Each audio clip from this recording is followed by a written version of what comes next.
Hi, I'm Anton, and I'm the community worker for Ashcroft Methodist and United Reformed Church in Cirencester. Normally our building is a hive of activity, especially on 2 occasions each week where we host the distribution point for the Foodbank in Cirencester. At the moment things are a bit different because of coronavirus, so we're delivering food parcels directly to the doors of those who need them. But I thought it might be interesting for you to get to know a little bit more about the Foodbank. Maybe you're wondering what a food bank is, or why one is needed, perhaps how it works. So let's take a little journey to find out a little bit more about food banks and why they're so important. And as if by magic, we've been transported all the way across Cirencester to Cirencester Baptist Church, which is where we have the Foodbank warehouse. And today we're going to meet with Rachel, who's going to tell us a little bit more about what food banks do. Hi, I'm Rachel and I am the food bank manager across the Cirencester, Fairford and Tetbury food banks covering the South Cotswolds area. So Rachel, tell me, what is a food bank? Food banks provide emergency food to those people who don't have enough money to buy food and put food on the table for their families or themselves. So we parcel up food and deliver it out to those families and individuals. So Rachel, is it just the homeless who use food banks, or is it used by lots of different people? Anybody uses the food bank. It can be somebody, it can be children, it can be somebody in their 20s, somebody in their 40s, it can be a grandparent, it can be anybody can need to use a food bank. It can be somebody who's working, who has had a large bill, it could be somebody in your family, it could be somebody in your class, somebody in your street. Anybody can need to use a food bank. How do people go about getting food from the food bank? They contact an agency who helps us. So somebody who helps us, like a doctor, a school, another charity. They get issued a voucher online now, and that comes through to us. We give that person a call, ask what they would like in their food parcel, check any dietary requirements, ask if they'd like any shower gel or shampoo, ask if they would like any pet food, and then we parcel that up and it's delivered out to their home the next day. So it's not just food that food banks give out? It's not just food. We also offer toiletries, household cleaning, which is also really important at the moment for everybody trying to keep their hands clean, pet food and washing powder, all those sorts of things we offer as well. So Rachel, how does this start? What's the first thing that happens in order for Foodbank to be able to give food to those who need it? So the first step is for somebody to donate it to us. So that might mean buying it in the supermarket, putting it through the till and either dropping it into one of the points that we have in Tesco's and Waitrose locally, or bringing it into our warehouse. Once it's in the warehouse, we weigh it in, and the reason why we weigh everything is our donations are food, so we weigh everything in and we weigh everything out because it's the way we keep control of what we've been given. Once it's weighed in, we pop it onto the shelves, and then our teams will come and pick parcels according to a size of family. They parcel them up into the food parcel. We top the parcel up with the additional items, the toiletries, the shower gel and the pet food, and then those parcels are delivered out the next day to using our van to the families and individuals who need them. So we're in the basement of the Cirencester Baptist Church, and this is the food bank warehouse. So this is where all of the donations come in and are processed, and you'll have seen us weighing in and dating and putting onto the shelves some of the food donations.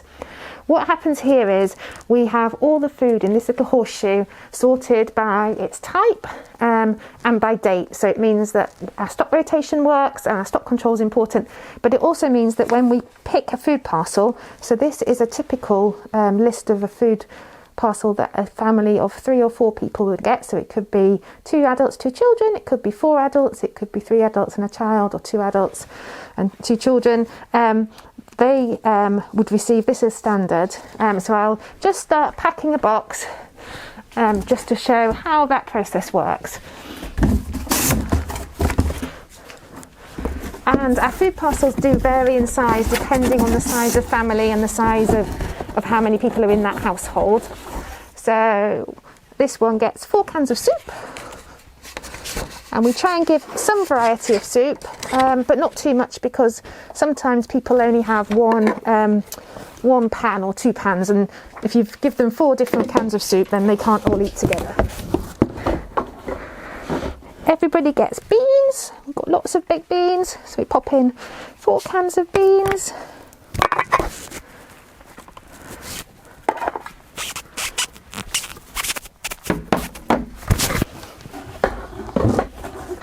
Everybody gets tomatoes and pasta sauce too. If we move on to some more interesting things, we've got vegetables.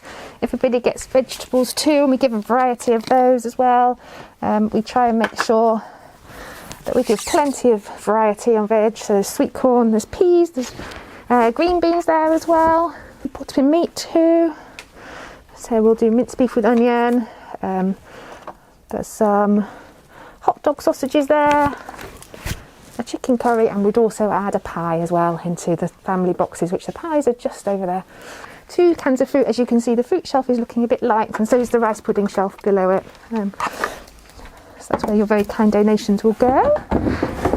A large packet of biscuits. And where we don't have necessarily a huge packet of biscuits, we will put 2 or 3 packets of Jaffa cakes or whichever biscuit brand goes in. 1.5 kilos of pasta goes into this one. And again, we mix and match the type of pasta. Also tea bags. Tea bags go in as standard into every box. But coffee, we offer a choice of tea or coffee because we don't get as much tea as coffee donated as tea because it's obviously more expensive. And some milk as well. Long life milk, long life juice. That slots into. Things like Kit Kats, cereal bars. And we also add in to each parcel cereal itself as well. So some cereal too. Then the process is in the morning, when our teams come in the morning, they download on the, we've got a tablet which tells them what's needed for that parcel. So this is the basic food parcel, and they will know how many shampoos and shower gels,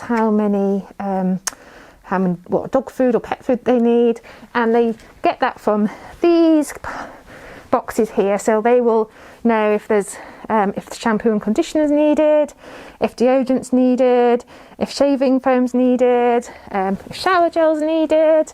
They'll also add on some extra treats as well where we've got them, maybe some crisp snacks as well. Pet food and all the cleaning and coffee is down here as well. So they will top those parcels up in the morning, and then they are brought outside here, ready for dispatch to our clients' houses, and our delivery team will come in and pick the parcels up and drive them out to the clients' homes. So Rachel, things are a bit different at the moment with the coronavirus. You talked about delivering packages. Is that how Foodbank normally gives out food? Before COVID arrived, we used to be present in community centres and local churches across the area, giving out food between Monday and Thursday in those sessions, and people used to come into us with their voucher, and it used to be a paper voucher, and we would give them their food parcel. We would have a coffee and tea with them, have a chat about what's going on, and obviously because of what's happened we've had to change that. So now we're delivering, all the vouchers are digital, so they're all online, and our teams are now ringing people to check what they need and also to be able to provide the additional support that we'd normally have provided face to face. So we've had to make quite a lot of changes, and in our warehouse we've had to change our teams, so it's now family groups or only 2 people from 2 households in order to keep the social distance that we've all gotten used to. Is it just food and toiletries that Foodbank give out, or is there anything else that happens when people would normally come to a church or community centre to pick up their food parcel? So when people come to Foodbank, we also will try and talk to people about what's going on and what's driven them to need our support. So we'll offer to signpost them to people like the Citizens Advice, for example, who will give extra help on, might be something to do with their house, it might be something to do with the money they can access, something to do with their health, and try and give that additional support so somebody can therefore get a bit more help than they were getting. So it's not just a food, it's also a friendly ear to speak to, and also for us to be able to signpost onto a bit more support than they previously were accessing. Rachel, thank you very much for joining us today. Thank you very much. Bye. So now you know a little bit more about food banks and why they're so necessary. Research undertaken back in 2017 found that there are over 2,000 food banks in the UK. More than 1,200 of these were supported by a charity called the Trussell Trust, just like Cirencester, Fairford, Tetbury and Stroud food banks. Trussell Trust is an anti-poverty charity, and it's founded on Christian principles. They work with people of all faiths or none. And there's one verse in the Bible that's really important and really defined their work. It was when Jesus said this, "For I was hungry and you gave me something to eat. I was thirsty and you gave me something to drink. I was a stranger and you invited me in. I needed clothes and you clothed me. I was sick and you looked after me. I was in prison and you came to visit me." And that's from Matthew, which is a book in the Bible, chapter 25, verse 35 and 36. Those verses are really important to Christians. Christians believe that Jesus was God's Son, and he came to earth to save us, to teach us more about God, to show us how we can have a full life, but also how important it was to show love to one another. Jesus said, "Love one another as you love yourself." So when Jesus says that every time we show love or care for someone in need, it's just like we're showing love or care to him, that really motivates Christians to make sure they really care for those around them. But we can all care for one another. Perhaps next time you go into a supermarket, you could look out to see if they have a Foodbank collection bin. And if they do, maybe you can buy something like some tinned meat, vegetables, fruit, or perhaps some tinned pudding like rice pudding that you could drop into the collection basket.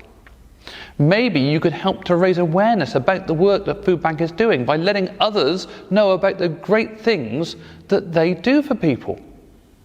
Or perhaps you could just keep your eyes and ears open in school, around at home, or somewhere else, and look out for those who might need a little bit of support and help. All different ways that we can help one another.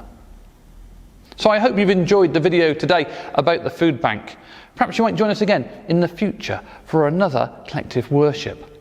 But until then, take care and God bless.